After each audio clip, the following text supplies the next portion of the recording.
Naging emosyonal ang basketballistang si James Yap matapos siyang pagbawalan ng korte na makalapit sa anak nila ni Kris Aquino na si Bimby. Idinepensa rin ni Yap ang kanyang sarili kaugnay sa mga paratang ni Kris. May report si Lay Alves. Nalulungkot ang PBA player na si James Yap sa pagpapalabas ng korte ng temporary protection order na hiningi ng dating asawang si Kris Aquino. Ang ibig sabihin kasi nito, hindi niya maaaring bisitahin o lapitan man lang ang anak nilang si Bimby.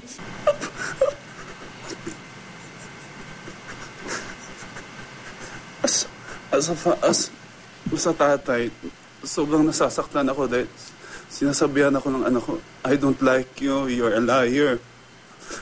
Iniisip ko, ano bang ginawa ko? Wala naman akong ginawa. Tapos tinatanong ko, sino nagtuturo sa'yo? Sino nagsasabi sa'yo?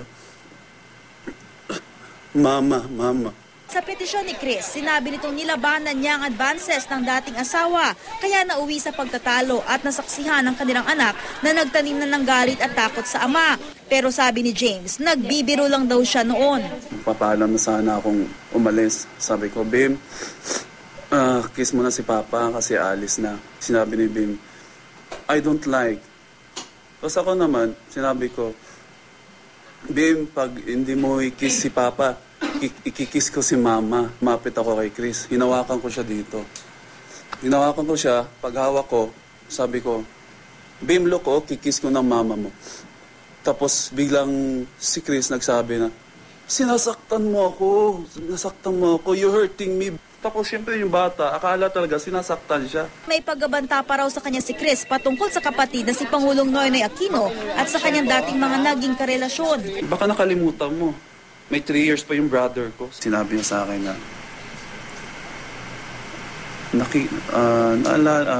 nakita mo ba kung saan na yung mga ex ko ngayon? Wala lang mga career. Baka ganun, sabi niya, baka ganun gawin ko sa'yo. Isang iyak ko lang sa TV, maniniwala na sa akin yung mga tao. Pero kasinungalingan daw ito ayon sa abogado ni Kris na si Attorney Frank Chavez. Hindi sinabi ni Kris yun. I just asked her over the phone just now. She never said that. Itinanggi rin niyang sinisiraan ni Kris si James kay Bimby. At sumisigaw na yung bata na stay away from my mother. You're hurting her. Hindi siya tinuturuan eh. Lahat ito, alienating the child from him needs no help from anybody else. Puna pa ni Chavez, may kinalaman sa pera ang mga pangyayari. It would have provoked the stop payment order. I am not aware of the amount of the last check, but the totality that he got, and this is matter of public record, is about 14.5 million. It is so malicious and it is so degrading. Number one, to say that there was a price paid.